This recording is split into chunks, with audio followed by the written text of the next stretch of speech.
And I can think of no better person than to draw us into the world, the inner world of art and artists, than a truly great artist himself and a wonderful man to whom I'm deeply indebted for you. Be here tonight. Thank you so much.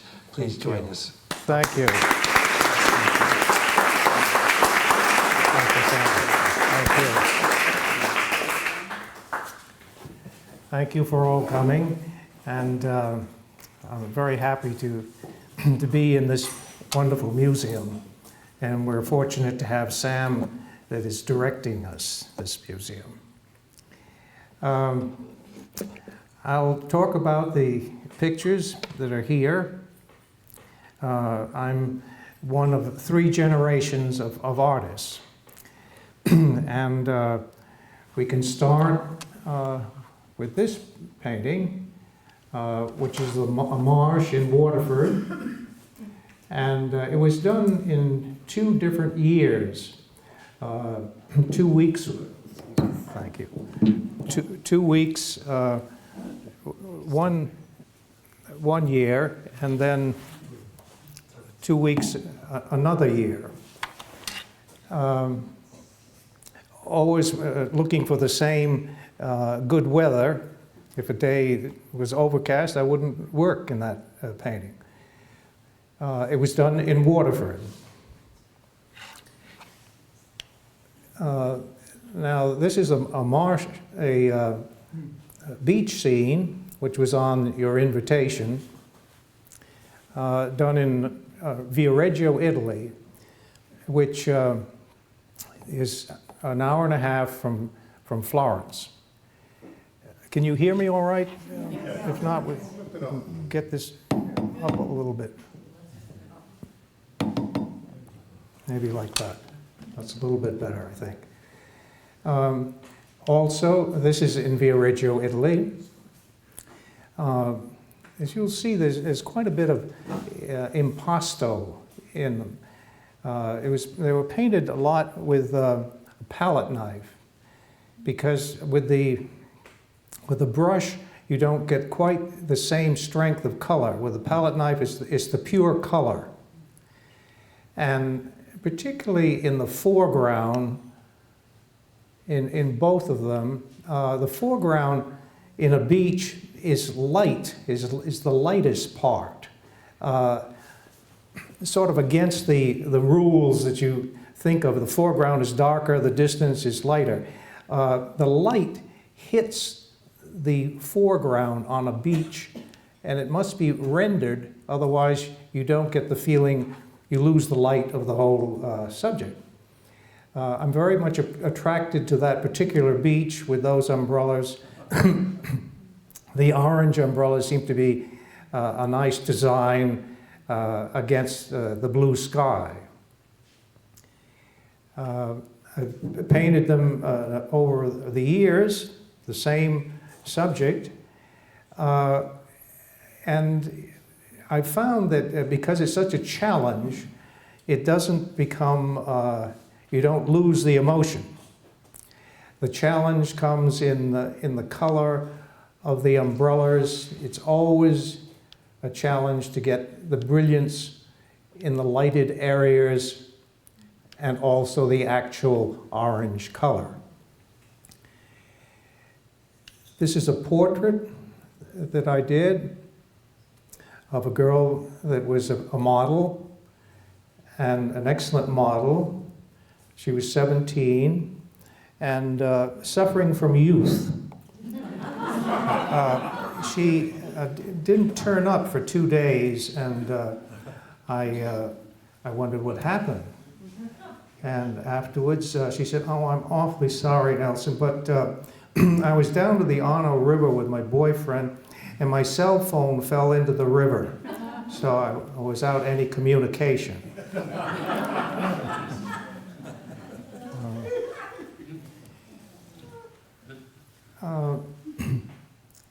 We'll start of the 3 generations, other than myself, with my grandfather, who I got my first drawing and painting lessons from when I was 13. He also taught my brother George, my brother Henry.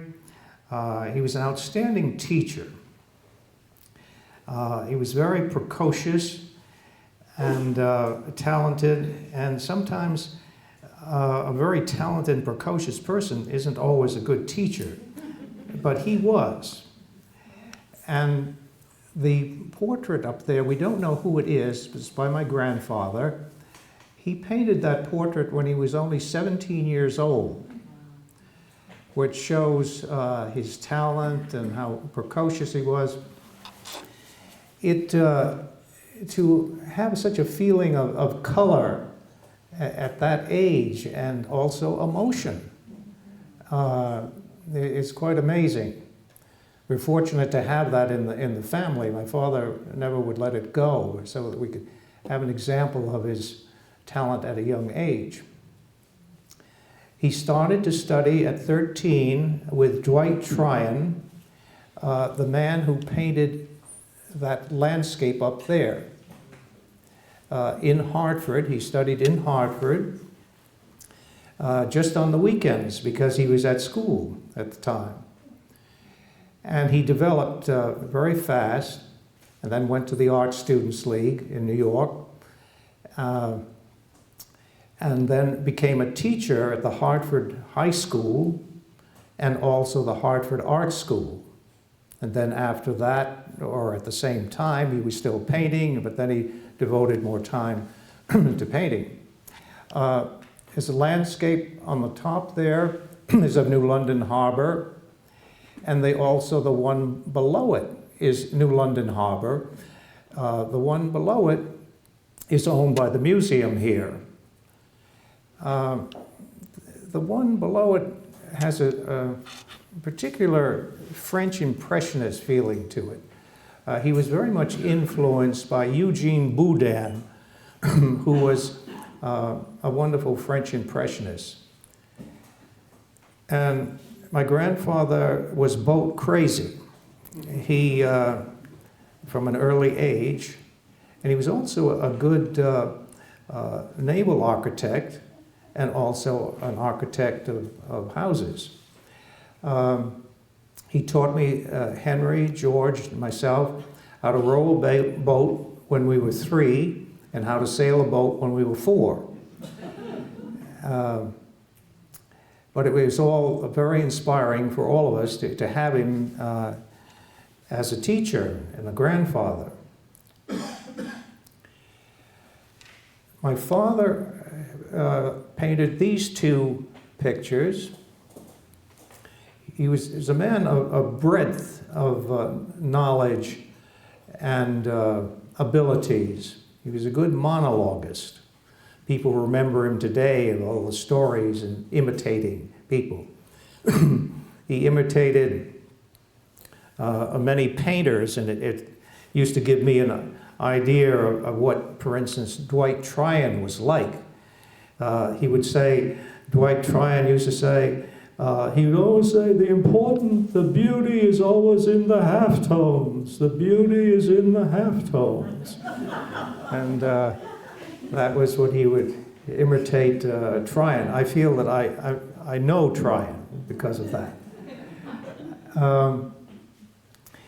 This is a watercolor that it looks more like an oil because it was on toned paper, and it's also has white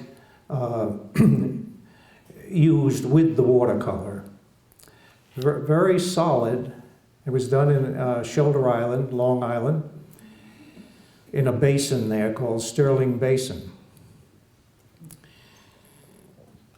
The basin still exists.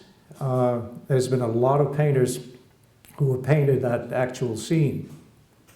The boats, of course, have changed, and there's a tennis court up in the back of those boats now, and but it's still the actual water, and the sides of the basin still exist. It's called Sterling Harbor, and that is Sterling Basin. The scene below here is by my father. He had an unusual memory, and that picture was all done from memory. My brother George inherits his memory.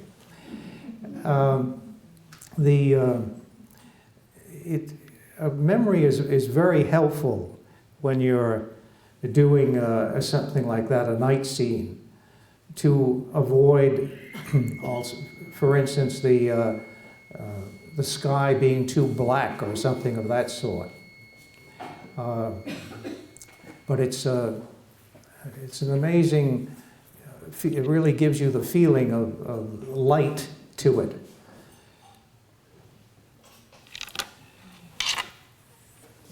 Now, we'll go on to one of my teachers. The portrait of Pietro of the Queen Elizabeth II. My teacher, Pietro Annigoni, painted that just when she was coronated. And he's been here to New London and Waterford and visited a number of times. We've gone landscape painting in the area. This portrait made him very famous. It's on money, it's on stamps in England, and they still believe it's their very best portrait of Queen Elizabeth II. After that, it just went on and on, the demand for portraits. He relates very much to Robert Brackman, the painter that was from this area. And there's a Brackman in the entranceway to the museum here of figures over the desk. Brackman became famous after he painted Lindbergh, when Lindbergh just crossed the ocean. Then Queen Elizabeth asked him to paint Princess Margaret, the Queen Mother, and that was a big part of his career. Then it was endless amount of portraits. He did a number of time covers of Kennedy, Johnson, and Pope Paul. But he always demanded a sitting. He'd never do it from photographs. And that was not very easy for Time magazine to find these sittings. And when Time magazine asked him to President Kennedy, they said, well, I don't know what we can do, whether he'll pose or not. So they asked Kennedy, and they said, okay, he can come and stay in the Oval Office for a week. And when I have 20 minutes here, 20 minutes there, I'll pose for him. And then it was on the cover for Man of the Year. But it was always, nothing was ever done from photographs. And the same for my father, my grandfather, and myself. We always paint from life. This is one that he did of Julie Andrews as the flower girl in My Fair Lady. And it was commissioned by Charles Tucker, who was a man in the theater business from Hartford, Connecticut, and then moved to London and knew Julie Andrews as a girl and sort of took care of her and brought her up.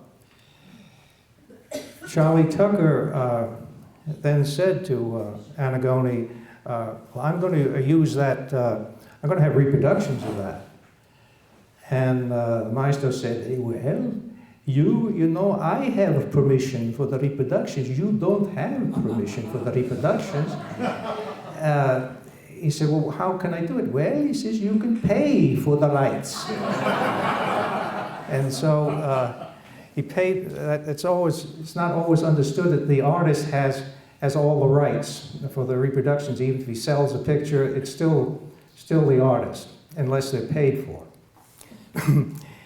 He did do a portrait for, when he did the portrait of Princess Margaret, the Saturday Evening Post put it on the cover. And that was in 1958. And it was interesting. He told me, he said, well, this portrait has become very financially beneficial. They have paid me $20,000 to put it on the cover. And that was quite a bit in 1958. He was also a very good landscape painter. Now, right, the landscape there is a landscape he did in '58, a millstone. And when he was here during his first one-man show in New York, and I landscape painting with him very often, both in this country and in Italy. The little picture, it breaks all rules. There's a white house way off at the left, and usually you have something of that sort in the middle. But it all works. You can break the rules if you know the rules. And the foreground road is so strong that it leads up to the little white house. It's interesting, it was done on paper. It's oil, but done on paper. Paper with no preparation. And that was possible. And it can be today also if the paper is really of the finest quality, so that it doesn't, the oil seep into the paper. They're usually prepared, as I say, with gesso. The next picture down is a study for a portrait by Ramiro Sanchez. Ramiro and I, we paint together quite often. He's head of the painting department at the Florence Academy of Art. Just this week, he's in the middle of negotiating the largest commission of his life. It's for a church in Middlesburg, Virginia, where there will be 100 saints, life-size, below a cupola in a church. And I'm waiting to hear how that whole thing is going. It will take him a couple of years. He will be able to do his other work at the same time. Then the saints will all be done in mosaic. There's a place in Pietrasanta, Italy, where they do mosaics, and they will do the mosaics from his full color pictures of the saints. It's a large project. Next to it is something by his wife, Melissa. The three of us paint together very often, and that painting was done in the mountains above Florence. And Melissa is British. She's 31. Ramiro, as I said, is 41. And one weekend she said, Nelson, could we go and paint snow? They're supposed to have snowed in the mountains nearby here. And I said, well, sure, we can. Well, she'd been very inspired. She bought, when she was here in Old Lyme, she bought a postcard at the Florence Grizzle Museum of a Metcalf. And that inspired her a lot. And she had it with her while she was doing this picture, and I think it's a very successful picture. She has also become a teacher at the Florence Academy. The painting of the porch is by Daniel Graves, and he's director of the Florence Academy of Art, and the Florence Academy of Art's been going 20 years, and he was the founder. We were at art school together. He used to bring his things over to Antigone for criticism. He wasn't a pupil, but he would continually bring his things over. And Antigone, one time at dinner in this country with a patron, he said, there's that boy, Daniele Graves. He couldn't say Daniel Graves. He said, Daniele Graves. He's very, very talented. He comes to my studio with these still lifes that are really extraordinary, and he's American.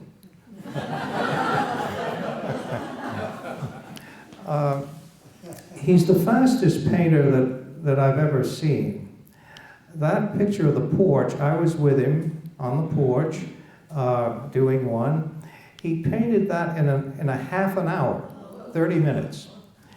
His drawing was so accurate that he could go right ahead. He would draw it in no time and then go right ahead with it. The picture next to this by Daniel, also, a Marsh scene in Waterford, that took him about an hour and a half. The frame on that picture, it was designed by my teacher Annagoni, painter of the Queen. It's an amazing frame, being that heavy, but it's not clumsy, even on that size. It's the same frame that is on the Marsh scene here, only with the mat. In the beginning, when he had the frames, he was not using a mat, and then slowly he felt that the mat was important to have. Most of the artists have evolved in the past frames of their own. That frame's called the Annagoni frame, and then it's marketed. Anyone else could have it, could purchase it. There was one time all the pupils were having lunch out of doors with Annagoni, and as a swarm of bees came by. And he kept saying, "Oh, all of these bees, they must want me to paint their queen."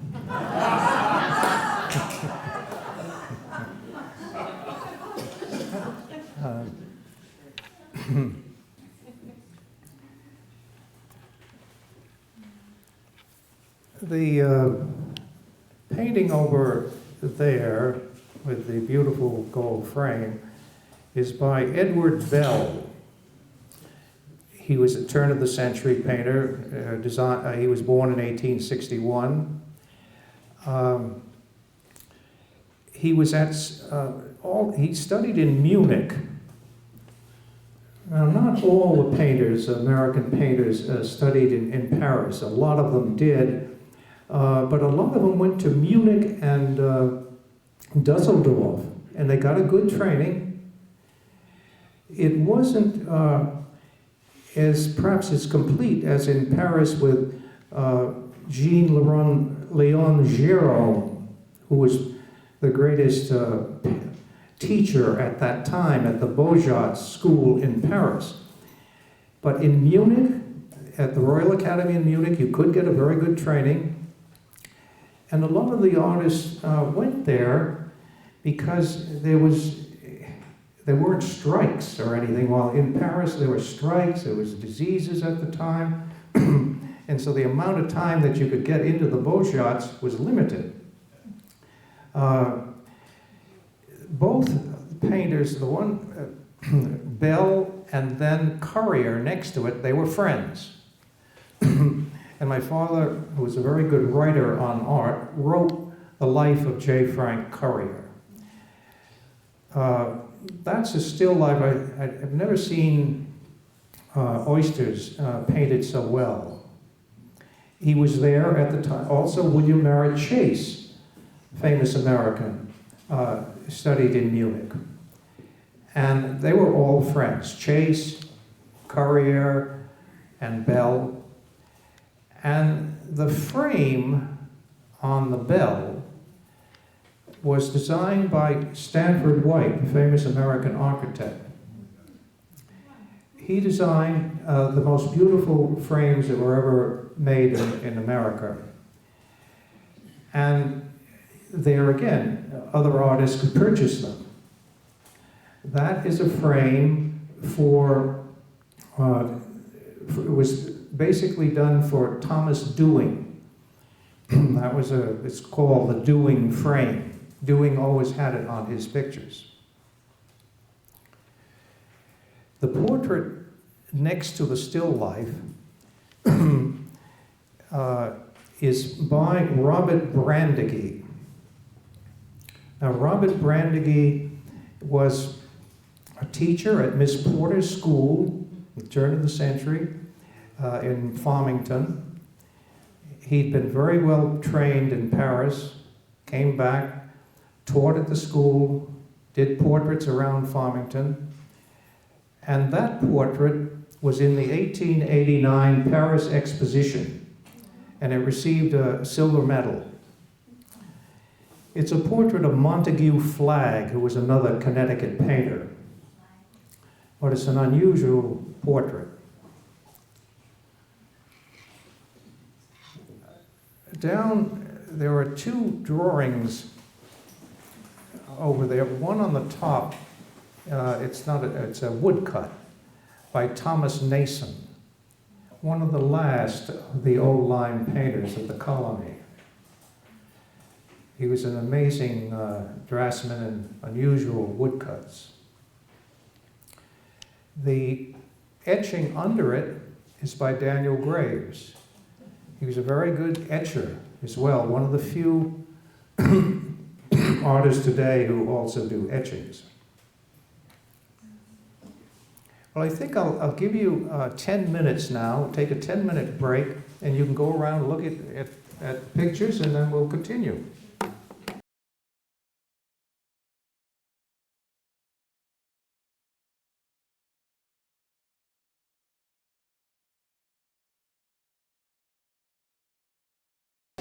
Absolutely. This place would be.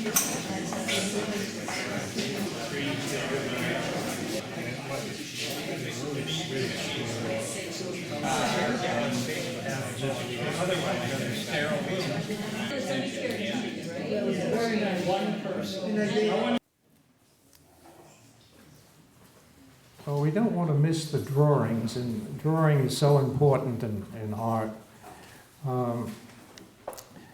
The drawing there under my grandfather's portrait was by an American by the name of George DeForest Brush. And he was a pupil of Gérôme, Jean-Léon Gérôme, and there's a lot been written about him, of the influence that Gérôme had on him, of being able to paint the figure and portrait so well. He had a show a few years ago at the National Gallery in Washington of his Indian scenes. And he got very interested in painting the Indians for a period of his life. And they inspired him very much. He did beautiful things of them, along with his portraits. I find that portrait quite amazing. It really has no shadows. And it still comes through as a very powerful, beautiful portrait.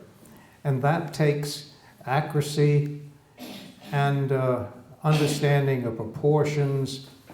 And you see how well he was trained, as well as being a big talent. Now the drawing next to it here, it's called Mary Asleep, is in pencil. Pencil is one of the hardest things to do. And he was also a pupil of Jean-Léon Gérôme. They were close friends, and when they were in Europe, both in Paris, and then they traveled together, the families. This is Abbot Thayer. My father wrote his definitive biography. Abbot Thayer made a big contribution. He was very interested in camouflage. And he was an ornithologist, studied birds all the time and animals in their environment. And he kept seeing that the animals, there were times like a snake, you wouldn't see it because it was the leaves were about the same color as the design on the snake. And he saw this and kept studying it. And Teddy Roosevelt, he went to Teddy Roosevelt who was president at that time, and said, you should have for the soldiers jungle uniforms, and that he's responsible for the fatigues of the jungle uniforms that we have today. He had a hard time convincing Teddy Roosevelt in the beginning. He had more success in England, because they were busy with camouflage as well in England. But then finally, Roosevelt agreed to it. Also, he said battleships. He said battleships should be white if they're in battle. They should be gray. So he's also responsible for that.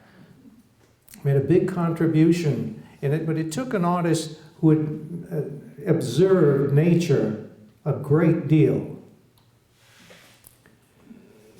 The picture drawing on the right of it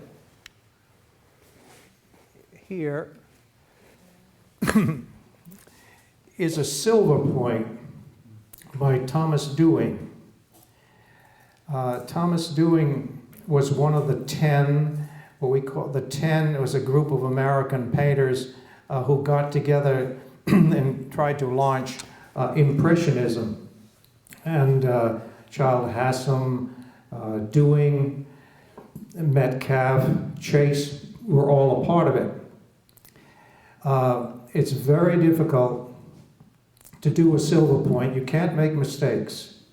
So it's quite an extraordinary picture, and as well as being, it's very difficult to do a profile, because it has to be, when you're doing it from life, it has to be exactly in that position each time.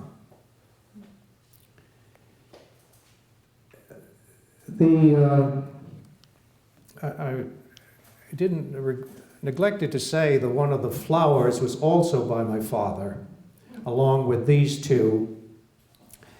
He painted flowers very well, and he was very much influenced by a French painter, Henri Fontaine-Latour, who was known as the King of Roses. And my grandfather admired Fontaine-Latour. And when they were in London in 1928, they purchased 2 Fontaine-Latours. There was an agent for Fontaine-Latour at that time. That peonies is, there's a lot of taste in it, and the background, it looks simple, but a still life should be, you have to be thinking all the time of the background, what we call the value, and also the color of it. Everything is related to the background. Now the picture underneath here that I'm pointing to is by Irving Ramsay Wilds. Now there's a fine portrait of Wilds that's in the collection here upstairs. He was best known as a portrait painter. But a good portrait painter is just like Daniel Graves is a wonderful portrait painter, or Ramiro Sanchez. You can do, it leads to being able to do good landscapes as well. That's a lovely beach scene. And the frame on it is a Whistler frame. Here again, Whistler designed his own frames, and other painters could purchase them. Now the portrait of that I'll point to that's next to it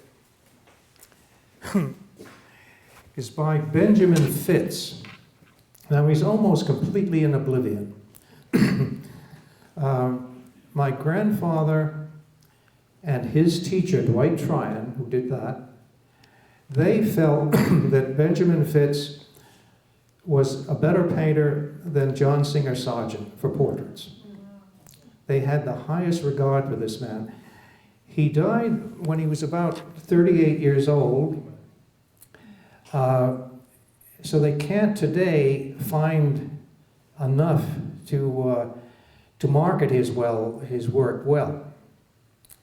My grandfather studied with him also. He was a little older than my grandfather. He was a teacher at the Art Students' League in New York. Very good teacher. He was a good sailor. My grandfather writes in his memoirs how he went sailing with him one day in a sloop in the Peconic Bay. My grandfather's friends who were painters were always sailors. It's something that is continually, we see it. And but Fitz, that particular picture, my father knew it was in the Metropolitan Museum in New York. And in the 40s was a time when modern art was coming in very strongly. And sometimes the museums were not appreciative of this period of art, which I'm talking about today. It's all come back into its own, but it had a very low market and interest in the 40s. Came back around the 60s more. So my father went to the Met. He knew it was there. And said, I wondered if you'd be interested to sell that portrait of Marie by Benjamin Fitz. And well, the curator said, well, we never show it. What do you offer for it? So my father said, well, $350. He said, yeah, that'd be fine. So that's why we have it. But this will show you also the fashions in art, and sometimes the lack in the museums as well of an appreciation for all periods of art. You can like the contemporary abstract painters, but you should understand the importance of painters like which are here today at the turn of the last century. Fitz will probably come back at one point. There probably an historian will find him and see his importance. Now the Man with a Turban is also by Irving Wiles. That shows him as a portrait painter. There's a beautiful portrait of Mrs. Nicholas Pond, the one that was so generous here in New London. The Pond House is named after her. And there are some pictures in this collection in the museum here. There's a portrait by Irving Wiles in the hospital. In the outpatient section in the corridor there is a portrait of Mrs. Pond that is just like a sergeant.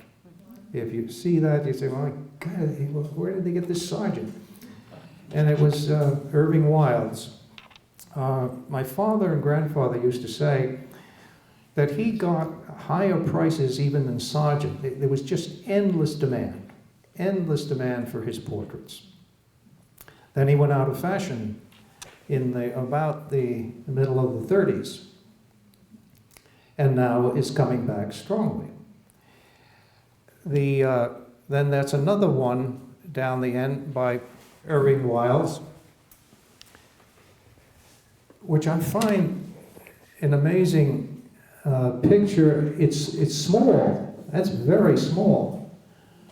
But it carries. Everything is right about it. What we call values, the light and shade, the strength of the light and the strength of the shade, the color, the design, the drawing. So that just a small picture like that has a lot of power to it. And with a large Whistler frame, it still works. The picture above it is by Irving Wiles again.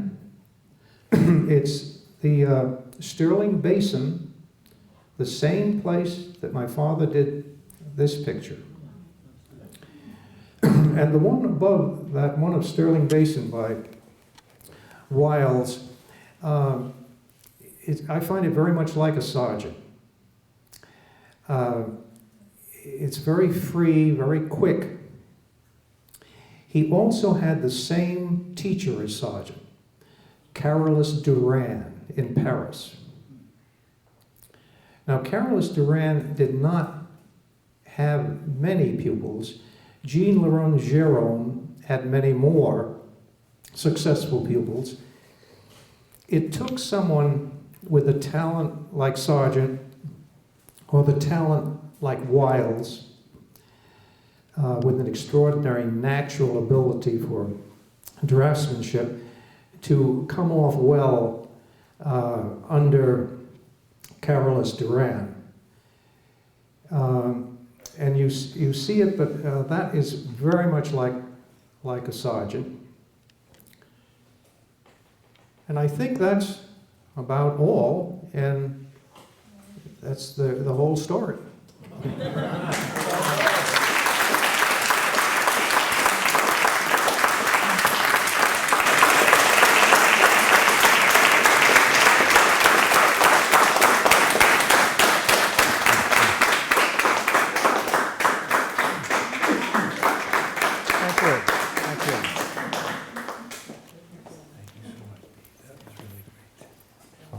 Everybody appreciated it. So, fine, thank you. Good. I hardly want to say that's all, folks, because we can all linger and look and You can look at the examine pictures them and closely. look at the pictures and enjoy them. Nobody's going to lock up the place No. real soon. So. Okay. Thank you. Question. Yeah.